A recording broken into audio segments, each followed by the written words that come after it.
Hey, what is going on guys? RvzStealth here, and in today's video, I'm going to be giving you guys my opinion on the best mid laners for Season 5, Patch 5.4. So first up on my list, I have Cassiopeia. Right now, I've been playing a lot of Cassiopeia lately, and she's just such a strong pick for multiple reasons. She's got a really strong late game. If you can get to late game as Cassiopeia, due to her insane scaling with her passive, you're going to be able to do a ton of damage because you can get up to over 1100 AP come full build as Cassiopeia. Her ultimate is also very strong. If you can land a multi-man ultimate in a teamfight as Cassiopeia, it's going to slow them or stun them depending on if they're facing you or facing away from you, and it just brings for a ton of CC. She also has tons of burst and DPS damage, and she is a great pick against squishy mid laners because she has such a strong level 2 all-in. So what you want to do as Cassiopeia is when you are level 1, try to poke your opponents down with your Q a little bit, get some damage onto them, and then when you hit level 2, look to land your Q and go for an all-in with your E, because your E does a lot of damage, and if you land your Q, you're going to be able to get 3 of your E's off on the enemy, and then if you're running Ignite, then it's pretty much a free kill, or it's pretty much you're gonna at least burn the enemy mid laner's flash most of the time, especially if they are a squishy champion. And she's also got great cutting potential because her Q gives her a speed boost, her W is a slow, and then she's got her ultimate as well, which is really nice. Cons to Cassiopeia are she is quite mana hungry in the early game, so I'd recommend picking up blue buff if your jungler will let you, and definitely building a tier on Cassiopeia. She is also harder to play because she relies on landing her Q to deal maximum damage, and her W as well, so if you can't land your Q with Cassiopeia consistently, then you're going to be missing out on a lot of her kit. And she also doesn't have any gap closers. She does have some mobility with her Q, but oftentimes that's not going to save you if you're pushed out of lane and the enemy jungler comes to gank you. Next up on my list, I have Katarina. So even though Katarina did get a nerf to her passive this recent patch, I still think she is a very strong pick for solo queue, especially for the lower elos. She's got a crazy teamfight because of all of her AoE damage. She's got great burst damage, and she's really hard to zone in lane because she can just farm with her Q if she's in a little bit of a harder matchup.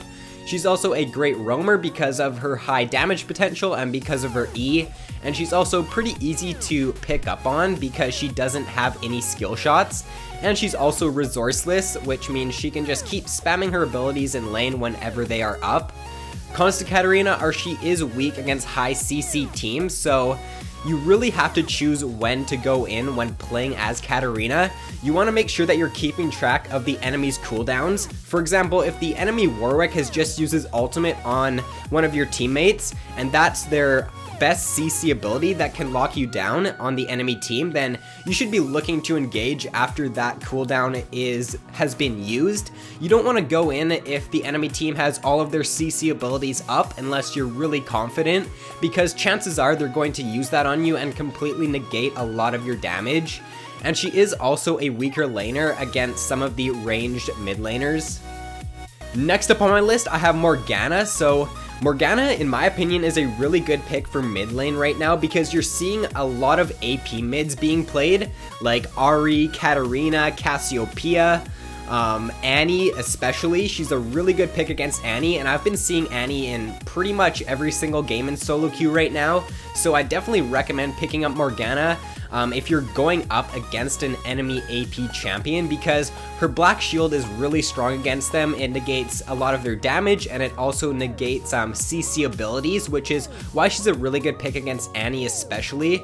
She also has great pick potential with her Q because it's really long range, and she's pretty hard to zone in lane because she can just put her W down and use that to CS. She also has great disengage with her ultimate, and she is a very strong team fighter because of her ultimate and because of her black shield. And she also has sustain in lane with her passive. A con to Morgana is that she is skill shot reliant with her Q. Next up on my list, I have Ahri. So pros to Ahri she's got insane mobility, one of the most mobile mid laners, if not one of the most mobile champions in the game because of her ultimate and because of her Q. She's also very hard to catch because of that mobility, and she's got great pick potential with her charm. She also has really good wave clear with her Q, and she's got good sustain in lane with her passive.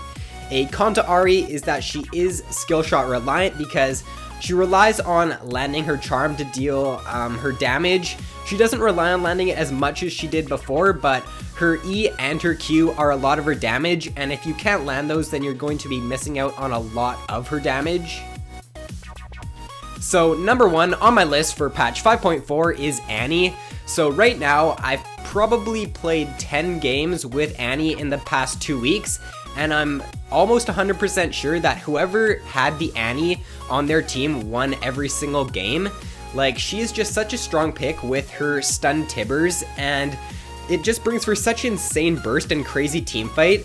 If you have your flash up and the enemies are grouped and you can land a flash stun Tibbers in a team fight, it just brings for an insane amount of damage and also an insane amount of CC because you're going to lock them down with a stun, and you're also going to be putting out all that AoE damage as well. She's also pretty easy to play in my opinion, and she is pretty easy to farm with as well because her Q, whenever you kill a minion, it refreshes, or the cooldown only goes down to like 2 or 3 seconds, so you can just use your Q to CS, and it also refunds the mana whenever you kill a minion with your Q. A con to Annie is that she is pretty vulnerable when she doesn't have her flash up, so you want to make sure that if you're going for a flash stun Tibbers combo that you're going to get it off on multiple targets, or you're going to be able to get something out of it. You just don't want to go for a flash stun Tibbers on the enemy support and then really get nothing out of it. If you can find a pick on a high priority enemy champion like the enemy AD carry, then yes, that's a good time to use it, but you just gotta pick when you're using your flash because when it's down, you're very, very vulnerable. So first up on the honorable mentions, I have Nidalee. Nidalee is one of the strongest roaming mid lane champions in the game, and because of that, I think she's a really good pick. She's also got great poke with her Q, and she's also got a pretty good amount of burst. If you can land your spear with Nidalee and jump into Cougar form, she's actually got a surprising amount of damage. Next up on the honorable mentions, I have Orianna. So Orianna is one of the strongest teamfight mid laners in the game because of her ultimate. She is a little bit harder to play than most mid laners, but if you can learn Orianna and you can consistently land your ultimates in teamfights, then she's a very strong pick.